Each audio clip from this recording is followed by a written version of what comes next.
Ici la radio, l'émission qui s'appelle Haut-Parleur.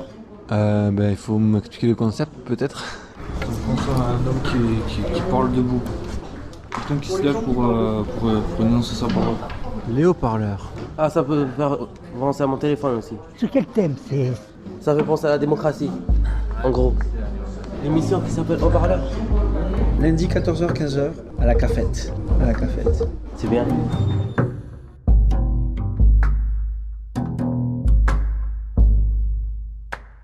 Christophe. Oui, moi c'est Laurent. Je m'appelle Gwen. Farida. Fabienne. Christophe, l'amateur poète. Alors aujourd'hui c'est Garonne. À travers bois et roches, rien n'arrête la rivière. Suivant sa propre route vers mer ou océan, irriguant les cultures, inondant les rizières, minuscule à la source et au delta géant. Garonne, mon fleuve, tu t'enfuis déjà. Moi qui te connus jeune, où tu t'en vas sans moi? Ta fuite en avant, je l'ai connue 100 fois. Tel fleuve en furie, un jour m'inondera. Et du trou de taureau allant vers l'Atlantique, ton troupeau de poissons ralliant les tropiques. Tu pousses tes radeaux contre vent et marée, sur des bateaux de pêche ou sur quelques carrés. Pourquoi tant de courant et peu de volupté? Tu remues bêtes et gens, fleuve à moitié dompté. Qu'adviendras-tu pour toi les jours de canicule? Ton lit sera pour moi un filet minuscule. Il y a un côté très écologique dans ce que tu racontes là, dans ce texte Garonne. Ouais, mais je trouve que ça a de l'âme parce que ça mérite ça.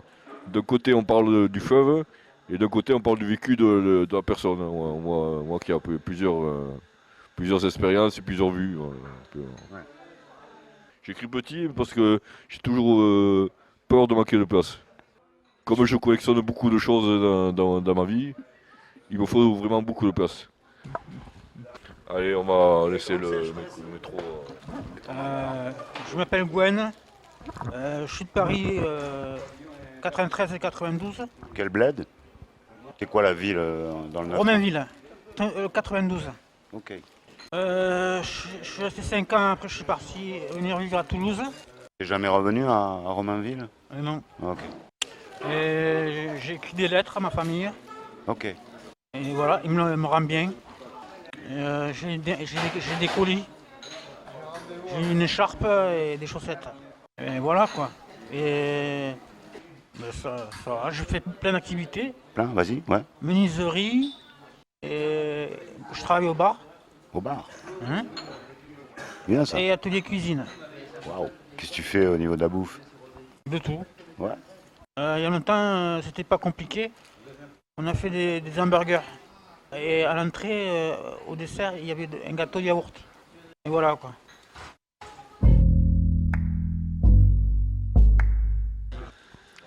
Oui, moi c'est Laurent. Je suis à l'hôpital parce que je dois refaire une posologie, une meilleure posologie, c'est-à-dire une posologie, c'est le fait de améliorer son traitement. Donc voilà, sinon je le prends bien, hein, avec patience. Ça se passe, voilà. Toujours content de voir qu'il y a du monde comme campus qui viennent nous voir parce que ça fait plaisir. Vous êtes des gens que j'ai beaucoup apprécié lorsque j'étais un peu plus jeune, à ma vingtaine. Je trouvais que vos programmations étaient superbes. J'espère que ça continuera longtemps. Voilà ce que j'ai raconté. Je suis simplement un petit patient qui fait du mieux qu'il se peut là pour reprendre une meilleure santé en étant patient de ce nouveau traitement que je prends là parce qu'il était trop. J'ai eu des effets secondaires sur les anciens et c'est impossible quoi. C'est impossible à vivre la nuit. C'est pas évident ça. C'est pas facile du tout en fait parce que c'est des choses sur lesquelles on joue au niveau de la chimie et c'est quand même quelque chose de difficile de trouver des médicaments, de les trouver, non seulement de les trouver mais aussi en fait qu'ils prennent qu'ils fassent comment ça s'appelle Et comment dire, jouer sur la chimie du cerveau, c'est quelque chose de quand même qui est très très difficile, hein. Et ils y arrivent. Malgré tout, ils y arrivent. Donc j'ai pas maintenant, moi, quand j'étais plus jeune, je m'arrêtais de prendre les médicaments parce que je m'estimais pas malade. Et aujourd'hui? Et aujourd'hui, je les prends parce que j'ai fait des rechutes, c'est-à-dire que j'ai arrêté plusieurs fois de les prendre, mais ça crée un manque. Donc un manque de stabilité ou voilà. Alors moi je voudrais dire d'abord c'est bien que qu'une radio vienne ici dans un hôpital, surtout un hôpital psychiatrique, comme pourraient certains dire ben, on n'est pas des bergeaux, hein, on est des gens comme tout le monde, hein. On a eu des problèmes, on a eu des dépressions, on a eu des personnes qui sont mortes dans notre famille, dans nos familles, et on essaie de réagir plus ou moins séparément de chacun de sa façon. Et c'est pas facile. C'est pas facile. Une maladie, elle tombe, elle tombe. Une pathologie, c'est pareil. C'est quelque chose qui arrive et comment dire, Qui vous fout droit. qu'il faut résoudre et il n'y a rien de mieux que les médicaments finalement. Voilà, c'est une pathologie, ça reste une pathologie. Je suis à Marchand, à l'hôpital Marchand, on dira que c'est peut-être un hôpital de fous, ce n'est pas un hôpital de fous. C'est un hôpital où les gens ont eu des problèmes de santé. Et ces problèmes-là, ben, il n'y a rien de mieux que de faire confiance au médecin, autant qu'il soit bon qu'il le soit. Et après, les gens ne s'imaginent pas, mais c'est pas très important. C'est à soi de faire son chemin et, euh, et il faut avancer. Voilà, faut avancer voilà, malgré tout. Moi j'aimerais faire dédier spécial dédicace pour un test sur la bipolarité. Quand je me lève le matin, j'ai l'impression que tout va bien. Et puis soudain, dans la journée, je me sens tout déprimé. Quel est ce mal qui me hante, cette cicatrice béante?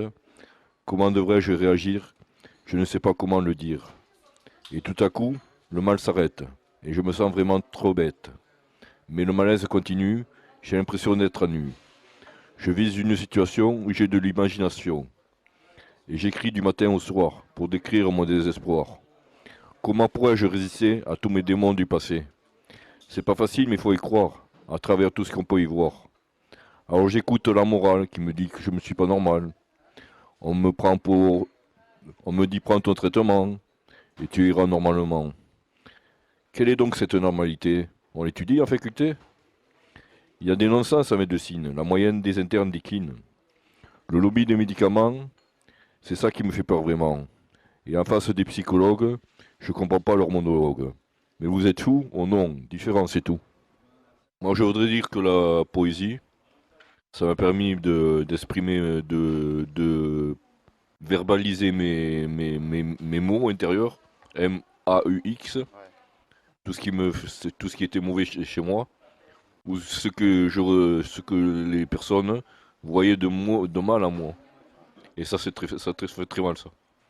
Ça m'a permis de le mettre de côté. Et pendant 5-6 ans, j'ai pas fait d'écrit, j'ai rien fait. Et c'est ces années qui ont été les plus dures, parce que je me suis retrouvé en dépression. Moi, ce que je peux dire sur la musique, c'est vraiment quelque chose qui a permis d'extérioriser des choses que je voyais. C'est important cette part de faire ça, c'est bien de le faire, je ne le faisais pas. Je pense que les gens qui sont artistes, on dit souvent ils ont besoin de s'exprimer. C'est vrai, mais aussi ils ont besoin, mais c'est quelque chose qui est nécessaire pour eux. C'est-à-dire ils, euh, ils, euh, ils extériorisent pour passer. C'est comme ça, chacun a ses qualités. Et voilà. Je voudrais dire aussi qu'on a besoin aussi de 5 minutes de gloire dans sa vie. On a besoin d'être reconnu pour une de ses capacités, à savoir qu'on en a plusieurs dans sa vie, à plusieurs périodes de la vie.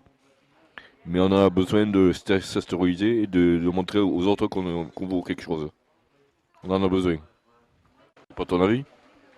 Si c'est quelque chose qui est bien, qui est gratifiant aussi, quand on l'a fait comme on le voulait, c'est quand même quelque chose comme si on s'offrait, on avait une coupe de sport. Quand on a fini, voilà, un trophée, lorsqu'on a fini un morceau, qu'on est content, ou une œuvre, on l'a fait pour soi, parce que c'est important, pour les autres, pour le partager, et au final, il y a quand même un retour, même si on n'a pas réussi à l'exposer, même s'il y en a mais on s'offre quand même, c'est quelque chose où il y a un retour à soi. Il y a un retour, il y a un gain aussi.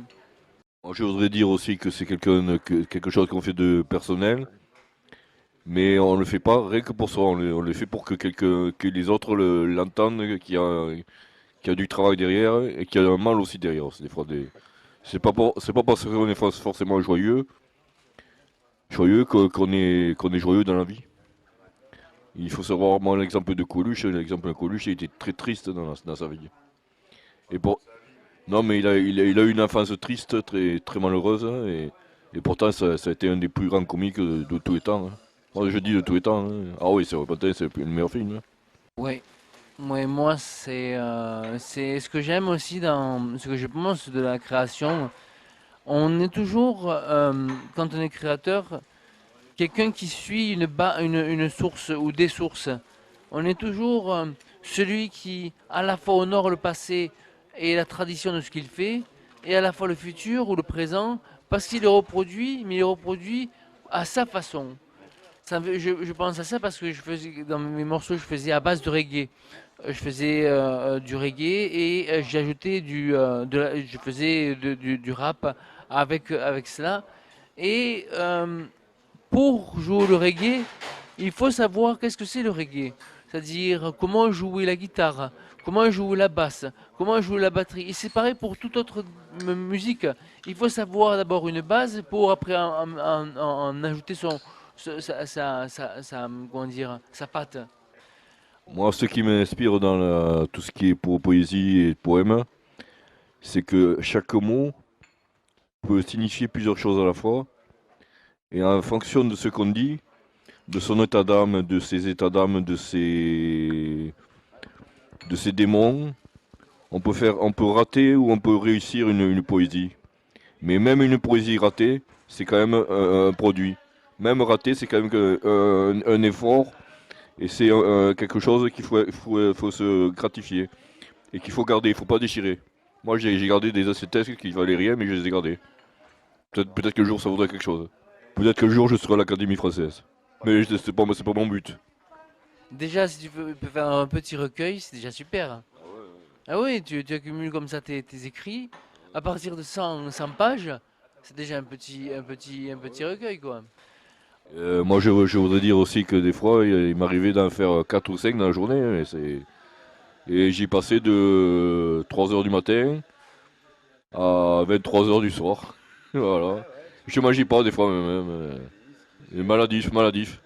Comme les jeunes qui passent la journée devant les ordinateurs. Mais c'est la même maladie, la même maladie. Moi, ce que je voudrais dire aussi, excusez-moi, c'est que le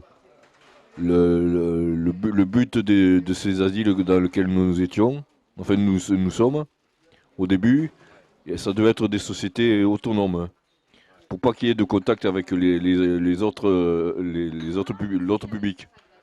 Pas de contact avec les villes. Ils étaient à l'écart, souvent, et il y avait la pâtisserie, c'est pour ça qu'il y a eu une grande tour. On faisait le pain, il y avait une ferme pour la propre culture. Tout était fait pour que ce soit autonome, vers la normalité, tout simplement. Est-ce que c'est pas la société qui a construit qui a construit un manque, un désir en soi d'évoluer, enfin d'être soi-même? Moi, je trouve que travailler, c'est très très important. Parce que le travail, c'est marqué comme dans la religion, je crois à la religion, et c'est ainsi qu'on fait, et c'est ainsi qu'on gagne sa croûte. Mais le travail, il est très important parce que quand on pense au travail, on ne pense pas à autre chose.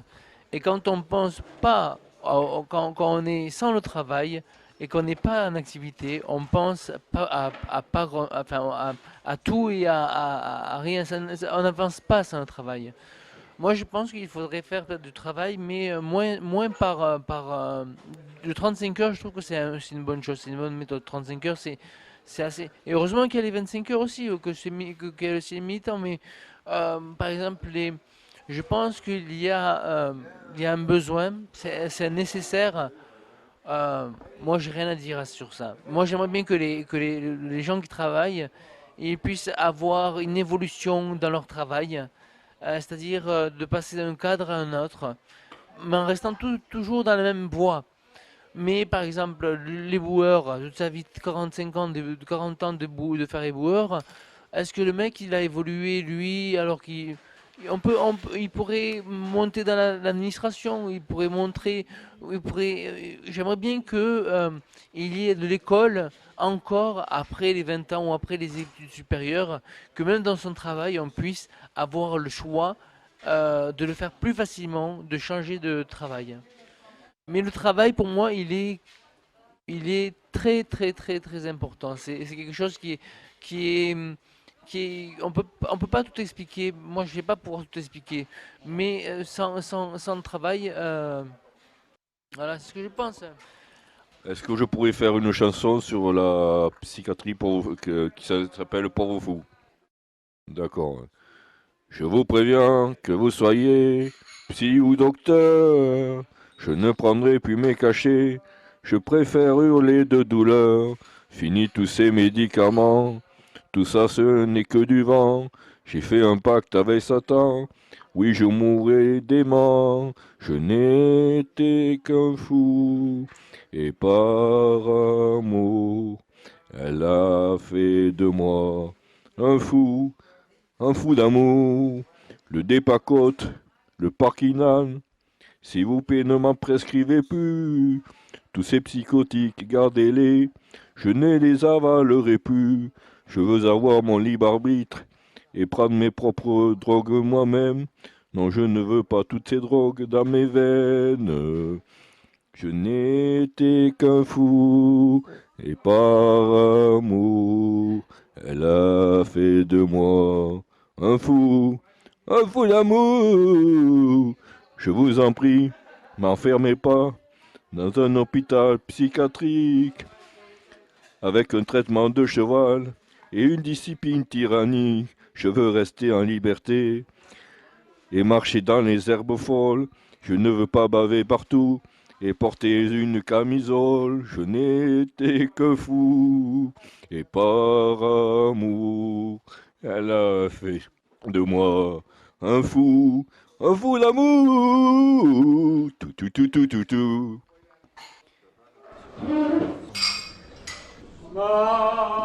Alors là, c'est la cafétéria, voilà, de l'hôpital Gérard Marchand. D'accord, les haut-parleurs, ok. C'est la radio. Radio, heureux de vous accueillir ici.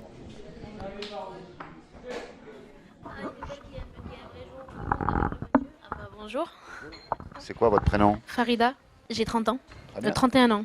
Et là, vous venez chercher un... Un collaborateur pour jouer au ping-pong. Quoi, il est bon? Il est très bon, oui. Et vous? Eh ben moi ça va, je me débrouille bien. C'est quoi, c'est un souvenir le ping-pong? C'est... Ah bah c'est un souvenir parce qu'en étant petite, je jouais souvent. Ouais. J'ai participé à des tournois de ping-pong quand j'étais petite. Je jouais à l'école aussi. Ouais. Donc en grandissant, j'ai toujours aimé continuer en fait. Et donc je suis là et je participe. Ouais. Ça me lâche pas le ping-pong, ça me suit partout. Des petites jusqu'à maintenant. Bah oui, en fait c'est entre deux joueurs, ça peut être entre quatre joueurs aussi. Et c'est plaisant. Et donc tu fais d'autres activités ici? J'ai participé, oui. Enfin, il y a une dame qui m'a inscrite pour faire des activités. Et on peut faire du basket, on peut faire du foot. Il y a de la pétanque aussi. Ouais. Ben, moi, j'adore la pétanque. Je me suis inscrite pour la pétanque. Il y a aussi une salle exprès pour la relaxation. Ouais. Et il y a de la poterie. La poterie avec la terre. Et donc, je me suis inscrite à la terre, la poterie, la relaxation. Et de temps en temps, j'emprunte des livres à la bibliothèque aussi. Donc, Bon, tu t'y retrouves. je m'y retrouve bien. Et puis, c'est pendant mon séjour. Donc, je me dis autant être actif et de ne pas se laisser abattre par les médicaments, en fait. Et se dire que il y a un chemin devant nous, en fait. Il faut toujours y croire. Il y a de l'espoir. C'est pas parce qu'on est en psychiatrie qu'on est complètement zinzin. On a encore notre cerveau qui fonctionne bien. Donc, Parce qu'en fait, tu apprends beaucoup de toi. j'apprends beaucoup de moi, puis je me redécouvre en fait. Ouais. Je me reconnecte à mon corps, Ouais. je me reconnecte avec ma personne, avec mon enfance et aussi mon côté adulte, parce que je suis devenue adulte maintenant. Mais le côté enfant et le côté adulte, eh ben, il y a un petit chouïa de trop, hein, ça se ressemble en fait. Hein. D'accord. Et donc voilà. D'accord. C'est ta perception un peu avec du recul. Avec le recul, oui. Ouais. Et maintenant, ben, je sais que je suis adulte, je sais qu'il faut que j'aille de l'avant. Et pour aller de l'avant, il faut que je fasse, faut que je, Travaille sur toi. faut que je travaille sur moi, oui. Ouais. Sur moi, sur ma personne, sur mon corps, sur ce que je veux pour mon avenir, etc. etc. Donc c'est un cheminement de toute une future vie. Alors j'ai fait une partie, mais il reste la plus grande. Donc on avance, comme ça. Tu te donnes des perspectives là, Oui, oui, oui, oui. que tu n'avais pas avant du coup. Que j'avais pas avant, pas forcément. D'accord. Parce que en fait, je me battais et je faisais que tomber en fait. Ouais. Donc je tombais, je me relevais, je tombais, je me relevais, je tombais, je me relevais. Aujourd'hui, je décide de ne plus vouloir me relever. Vouloir me tomber, pardon. Ouais. Donc voilà. J'essaye vraiment de me donner ces perspectives-là. De me dire, c'est bon quoi. La psychiatrie, c'est bien, ça t'a peut-être... C'est bien, mais il faut que tu ailles de l'avant. Il y a les médecins. Ouais. Il y a justement les activités qui nous permettent d'aller de l'avant, d'oublier. On se reconnecte à soi. Et puis, on avance quoi. Donc moi, je veux avancer. Fabienne. Alors tu nous chantes quoi? Je ne suis pas un héros, et pourquoi me colle à la peau? Je ne suis pas un héros, un héros. Oh, je ne suis pas un héros, et pourquoi me colle à la peau? Je ne suis pas un héros, un héros. Oh. Ciao. Ciao. Merci. Ici la radio. L'émission qui s'appelle Haut-Parleur.